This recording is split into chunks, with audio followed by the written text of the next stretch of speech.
Assalamualaikum students. Today we discuss about that chapter number 6 and topic is a solution, lecture number 1 for the 9th class.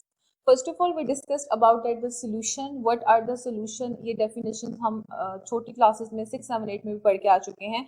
तो सबसे पहले अपनी books पे definition को highlight कीजिएगा.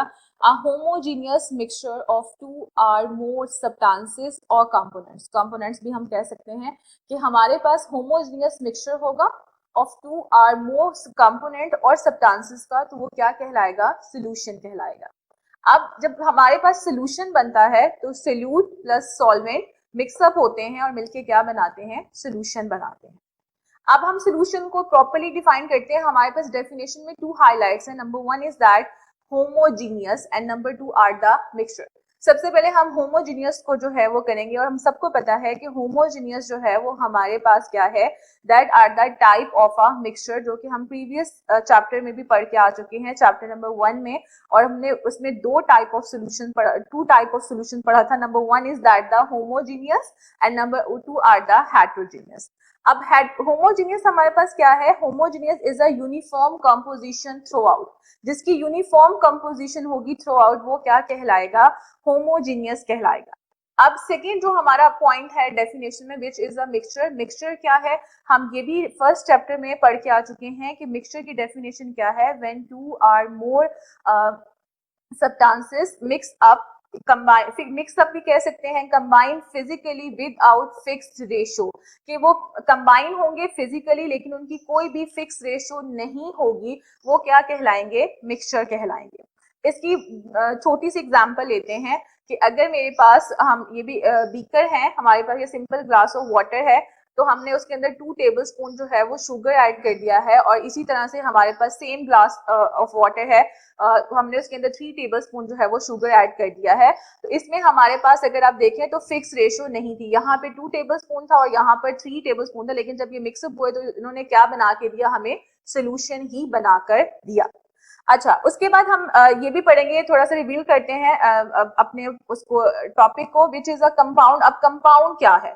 तो कंपाउंड भी हमने मिक्सचर के साथ चैप्टर नंबर 1 में डिस्कस किया था कि इसमें हमारे पास क्या होगा? फिक्स रेशियो होगी और ये केमिकली कंबाइन होगा. अब जैसे हम एग्जांपल लेते हैं वाटर की. अब जब हम वाटर की बात करते हैं तो वाटर का फॉर्मूला हमारे पास होता है H2O. अब इसकी कंपोजिशन की जब हम बात कर रहे हैं तो हमारे पास 2 hydrogen and 1 oxygen are chemically combine कर रहे हैं और मिलके हमें वाटर बना के दे रहे हैं H2O. अगर हम इसकी कंपोजिशन को चेंज करना चाहें तो मैं हाइड्रोजन और ऑक्सीजन की कंपोजिशन 1 की बजाय 2 कर दूं, तो अब यहाँ पे मेरे पास जो है वो डिफरेंट एक कंपाउंड आ जाएगा, which is a hydrogen peroxide. तो हमारे पास जो है वो कंपाउंड के अंदर फिक्स रेशियो होता है, जबकि मिक्सचर के अंदर हमारे पास फिक्स रेशियो नहीं होता. आई होप आपने इस कॉन्सेप्ट को अंडरस्टैंड किया होगा क्लास. उसके बाद स्टूडेंट हमारे पास आ जाता है सेकंड. अब हमने पढ़ना है कि सोल्यूशन, ये आपकी बुक में होगा, इसको आप हाईलाइट भी कीजिएगा कि सोल्यूशन एग्जिस्ट करता है हमारे पास 1 फेज के अंदर. सोल्यूशन जो है वो एग्जिस्ट करेगा 1 फेज में. फॉर एग्जांपल अगर आपने शुगर को ऐड किया है वाटर के अंदर तो वो आपको सेपरेट नजर नहीं आएंगे, बल्कि अच्छी तरह से मिक्सअप नजर आएंगे और एक ही फेज में नजर आएंगे. उसके बाद आपकी ही बुक में 9th क्लास की बुक में चैप्टर नंबर जो सोल्यूशन है उसमें स्टार्ट में ही लिखा होगा एलॉय. एलॉय हमारे पास क्या है? 7th चैप्टर में भी हम ये चीज डिस्कस करेंगे कि व्हाट इज अ एलॉय. जब हम एलॉय की बात करते हैं, alloy is a combination of 2 or more metals. तो एलॉय जो है वो हमारे पास क्या है? कॉम्बिनेशन है 2 या 2 से ज्यादा मेटल्स का. अब मेटल्स क्या है, थोड़ा सा रिवील करते हैं कॉन्सेप्ट को. तो मेटल हमारे पास क्या है कि metals are the electropositive. Metals electropositive होती हैं. व्हाई आर द, अब सेकंड कॉन्सेप्ट आ गया हमारे पास कि why metals are the electropositive, because they lose the electron from their outermost shell, कि ये आउटरमोस्ट शेल के अंदर से इलेक्ट्रॉन्स को लूज करती हैं और गेट करती हैं इलेक्ट्रोपॉजिटिव चार्ज, जिसकी वजह से हम मेटल्स को इलेक्ट्रोपॉजिटिव कहते हैं.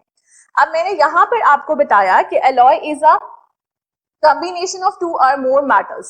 ठीक है, कि जब हमारे पास 2 या 2 से ज्यादा मेटल्स कंबाइन होती हैं तो वो मिलकर एलॉय बनाती हैं. अब इसकी रीजन क्या है? Because they do not use metal in industry in pure form. हम इंडस्ट्री के अंदर मेटल्स को प्योर फॉर्म में यूटिलाइज नहीं कर सकते. और इसका रीजन क्या है? उसका रीजन ये है due to the soft in nature, क्योंकि ये सॉफ्ट इन नेचर होती है.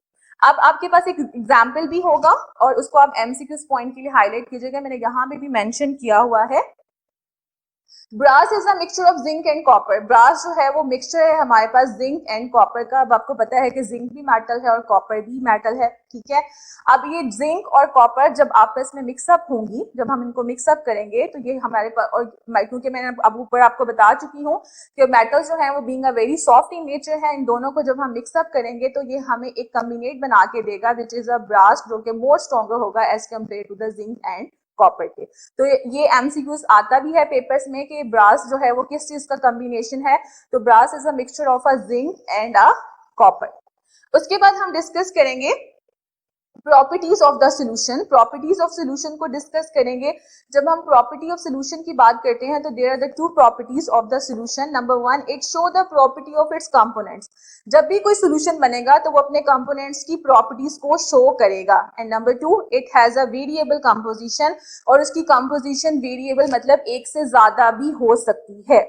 अब जब हम प्रॉपर्टीज ऑफ कंपोनेंट्स की बात करेंगे तो यहाँ पे जब हमने शुगर का सोल्यूशन बनाया था, हमने ग्लास के अंदर या बीकर के अंदर शुगर को ऐड किया था, तो जब हम एक सिप लेंगे तो आपको उसका जो टेस्ट है, शुगर का टेस्ट जो है वो फील करेंगे। तो इट्स मीन दैट कि सोल्यूशन बनने के बाद भी कंपोनेंट्स ने अपनी प्रॉपर्टी को जो है वो लूज नहीं होने दिया, आप उस प्रॉपर्टी को जो है वो इंडिकेट कर रहे हैं। उसके बाद है it has a variable composition, एक से ज्यादा कंपोजिशन भी हो सकती है। The next topic is the component of a solution. जब हम कंपोनेंट ऑफ सोल्यूशन की बात करते हैं, और मैंने स्टार्टिंग में भी यहाँ पे मेंशन किया हुआ है, सोल्यूट प्लस सॉल्वेंट, जब ये मिक्सअप होते हैं तो क्या बनाते हैं, सोल्यूशन बनाते हैं, which is also called the component of the solution. और कंपोनेंट ऑफ सोल्यूशन में we have a solute and we have a solvent. And students, we know that कि जब हम सोल्यूट की बात करते हैं तो the component of a solution which is present in a smaller quantity is called the solute. The component of solution which is present in a larger quantity is called the solvent. I hope आपको ये lecture समझ आया होगा। आपने इस points को highlight करना है और इन तमाम पॉइंट्स को याद करना है। इंशाल्लाह नेक्स्ट लेक्चर में आपसे मुलाकात होगी।